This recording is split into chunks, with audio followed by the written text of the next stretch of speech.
thanks, Ben Willmott from the CIPD for joining us this morning. One of our Climate Action for Associations critical conversations as part of London Climate Action Week. Ben, is it all right if I introduce CIPD to anyone that's listening in this morning? Sure. Is that all right? So the CIPD is the Chartered Institute of Personnel and Development. It's the professional institute for HR and people development in the UK, and also has a significant international membership. We have about 155,000 members who are mainly practitioners working in organisations, but we also have about 15,000 self-employed HR practitioners who work to develop HR and people management capability of many small and medium-sized businesses, both in the UK and internationally. Yeah, and you've got an extended community of more than 300,000 business professionals as well, haven't you, around the world? Yeah, our wider touch points through our qualifications and our training services and our conferences, and through our various channels, through our website and our membership based magazine, also has a much wider reach beyond the core membership. Yeah, and of course your purpose is all around championing better work and working lives. Did you, I guess in the light of the conversation that we're going to have today around sustainability and I guess responsible business more broadly, I guess your purpose as an institute, and of course you have the Royal Charter as well as an institute, is really critical. Yeah, absolutely. As you know, the core purpose of the CIPD is to champion better work and working lives, and so obviously the issue around sustainability is incredibly relevant to the UK, and increasingly to business and HR leaders, and of course to the wider workforce. So it is a really timely moment to have this conversation. Yeah, and I know it's quite early days, isn't it, for the CIPD in terms of its sort of thinking and planning and its response to the profession and the sector in relation to climate change and sustainability more broadly. But Ben, you and I, we've been talking for some time now about this, and I remember some years ago even the team at B2B, who are the secretariat behind Climate Action for Associations, were doing some work with the Carbon Trust, and they were very focused on engaging with employers and HR and people professionals as an instigator of change, particularly behaviour change, and how obviously HR can implement not just policies, but skills and development across the organisations that they operate in to support people within those organisations to drive change. Where do you see CIPD currently and in its role in terms of supporting the profession more broadly? I think it's fair to say that HR and the people management profession has had a lot on its plate in recent years, and of course we're still in the middle of, or hopefully slowly moving out of a pandemic, and that has had massive challenges for HR and people management and development, I think. But of course this is an absolute priority as well, and I think the key is really to sort of integrate thinking around sustainability, so that it's not another bolt-on, it's sort of integrated into how organizations do business and how organizations manage and develop their people. So I think at a really strategic level, HR has a real opportunity to influence business thinking about the workforce implications of any investment in technology that can reduce the environmental impact of how goods or services are produced or developed. So give an example of the housing sector, where there's a need for the wide-scale introduction of heat pumps to decarbonise the UK's housing stock, just to take the UK for an example. Yeah. However, there are real challenges around whether or not there will be sufficient engineers with the skills to install these systems.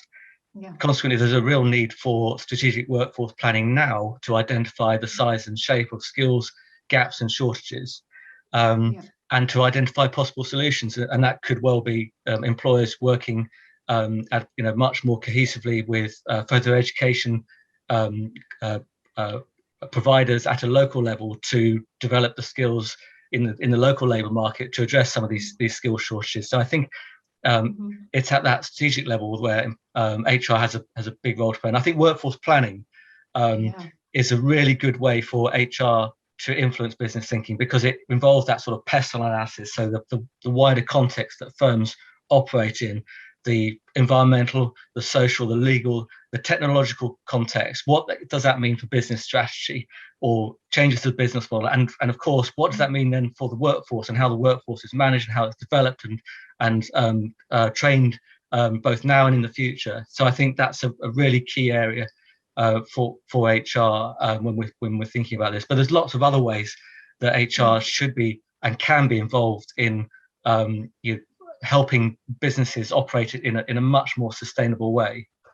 And one other area is around sort of organizational values and culture. Increasingly employees will gravitate and be attracted to organizations that have sustainability embedded in their core values. And HR has a real role in helping to sort of integrate that thinking around sort of how can we ensure that organizational culture has the sort of the values that will drive behaviors across the business to more sustainable ways of operating. Yeah, absolutely. And do you see a whole new style of business partnering internally in organizations with HR people professionals into different departments that have never really existed before to implement these changes, or are you seeing that this is already happening? It's just perhaps a broadening out of the role of a people professional in an organization? I think HR needs to sort of look at their existing touch points and processes and practices and look to integrate sustainable thinking. So I think to influence, how businesses operate in a more sustainable way. So I suppose, you can look at things like performance management frameworks. Do these need to be adapted so that there is, it's used as a tool to nudge employees to remind them of their behaviour around more sustainable ways of doing business. There could be maybe amending competency frameworks to make it more explicit around what's required in any particular job. So I think that's one way. I think employee engagement is another area. We know that a lot of employees have a lot of interest and enthusiasm in this area, and so if organisations can tap into that and also generate ideas from the workforce about how they can change the ways that business is conducted, or ways that things are done to reduce their environmental impact. So I think it's really thinking about which are the ways that HR already works and influences core business thinking and operations. And I think that there's lots of other, perhaps more tactical ways, but ways that are really important as well. So, for example, thinking about the recruitment process, can that be, moving that into a more paperless way of recruiting people, making sure that where people don't need to travel to interviews can be done online. The induction process, so embedding thinking from an organizational perspective about employees' responsibilities at an early stage when they first come on board in the organization. So I think it's around really looking at all the touch points and really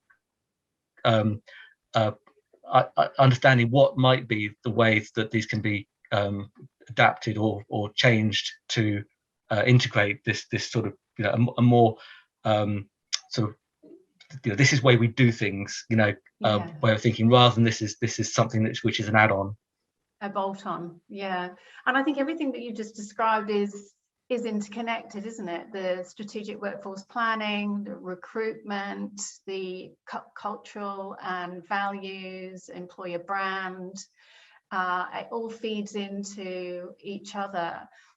What about the actual workplace itself? Because obviously, during COVID and probably for quite a long time, a lot of organisations are now operating and working, or their employees are working from home. The cascading as well down to, and obviously well-being is a huge factor, and obviously interplays as well into climate and sustainability.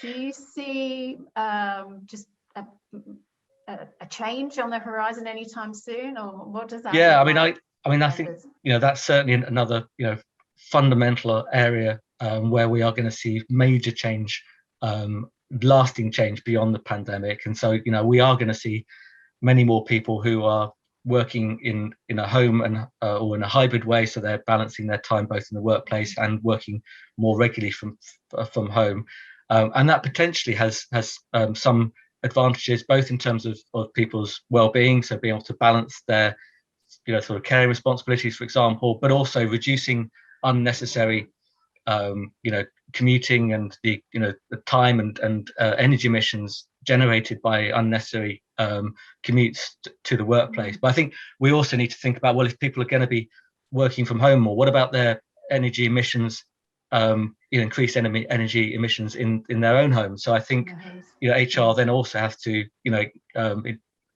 highlight that you've got to think about your how you might reduce energy consumption in the home or change your energy provider. But I think HR can act as a nudge to to support behavior change when we're thinking about our own footprint, and how we might minimize that. So I think I think that's a real opportunity, because people will really recognize that they're not spending 1 or 2 hours in their car every day, 5 days a week, and but then what are the wider implications of behavior change as well? Understand. And do you see a time where HR are going to become increasingly involved in an organization's sort of carbon footprinting and setting targets? Because obviously the data collected across the business is people data, and I know data and data analytics and understanding that is a huge part of what's CIPD in terms of the training and development, and a lot of research that is undertaken by the CIPD as well, to better understanding of this and more support to the profession around this area. Do you see sort of carbon footprinting style data and analytics starting to come into play as well? Well, certainly, I think again, I think it's about quite an integrated approach. We definitely need better data, certainly on how we invest and manage and develop people, but also I think increasingly that does need to overlap with the sort of environmental reporting aspect that organizations have. And I think particularly in when you're reporting around sort of your strategy and the risks and opportunities around reducing the environmental impact of business operations, then you also need to be thinking longer term about how you are investing in the workforce in a different way to reduce the carbon impact or footprint of people operations. And as I said before, it's also it's quite often it's the combination of investment in new technology and investment in complementary investment in the workforce that will have most benefit to sustainable outcomes. So I think how you report in a cohesive way will become, and in a more strategic way, which is showing to stakeholders that you are really looking externally more widely and and strategically about the challenges the organisation is facing. No, exactly. Yeah, yesterday in one of our conversations, we were talking to Gavin Hayes from the Chartered Institute of Internal Auditors, and increasingly more and more the role of audit around assessing risk and in that people risk as well in relation to climate and sustainability. And it's really interesting how I think there's a real opportunity for different sectors and professions to come together to collaborate to sort this out and get things moving quicker. Obviously, we would say that collaboration is king in this instance, though. But I see, I guess, it is a future. If we fast, because we've got 8.5 years left to 2030, and obviously there's a huge amount of targets set for businesses between now and then. And we're imagining after COP26 there'll be an even increased pressure on organisations. And I guess the nature of the size of the organisation that your members sit in, they're probably going to become under quite significant pressure over the next year or so to implement change. If you could wave a magic wand to 2030, what would be like the utopian world of the role of a people profession in the sort of a more sustainable and responsible business? I think it is ensuring that HR has a real leadership role within organisations, within all organisations. Where above a certain size, of course. Where there was an HR function. But I think that to the point of HR, for example, and finance leaders, really working in harmony, really speaking the same language around what drives sustainable value for that organization. And I think sometimes there is a danger that organizations see the workforce as a cost to be managed, rather than as something to be invested in and to drive value. And I think particularly when you need a more strategic focus around how businesses operate, you've got to look at the value drivers and also it's sort of the integrated value drivers as well across the business. So I think that's what where we do need to move more towards is more of a shared understanding of what drives value and what will change business operation into a much more sustainable model over time. Yeah, no, I mean, a huge opportunity for the people profession and employers generally to instigate and accelerate change globally as well. So I think CIPD is in a fantastic position to really mobilize and drive change. It's really exciting, and I can't wait to see what happens over the next year or so. Did you want to leave us with any parting comments, Ben, around sort of ambition, etc.? Yeah, I mean, I think this is certainly been identified as an area where CIPD needs to take a stronger leadership role. We need to support our members through the creation of more information, advice, and guidance on how they can have a louder voice and be more influential, and both at a strategic and at a tactical level. Because I think sometimes it's some of those tactical sort of like a move to paperless that can actually start a conversation and can prove that actually within a smaller area of business you can make a tangible difference and then build your influence and build on that. So I think it's looking at it from both a sort of strategic and a tactical perspective, so that you're not missing opportunities, and that HR, wherever it sits within the business, can make a difference. No, absolutely. Thanks, Ben. I really appreciate you talking to us this morning. We were speaking to Ben Willmott from the CIPD. I have another critical conversation, Climate Action for Associations, in about 3/4 of an hour with Andrew Cruddington from the Chartered Institute of Highways and Transportation. So tune in to that conversation as well. And thanks, Ben. Really good to talk to you. Thanks, Ali. Nice to talk to you. Yeah, you too. Take care. Thanks, everyone.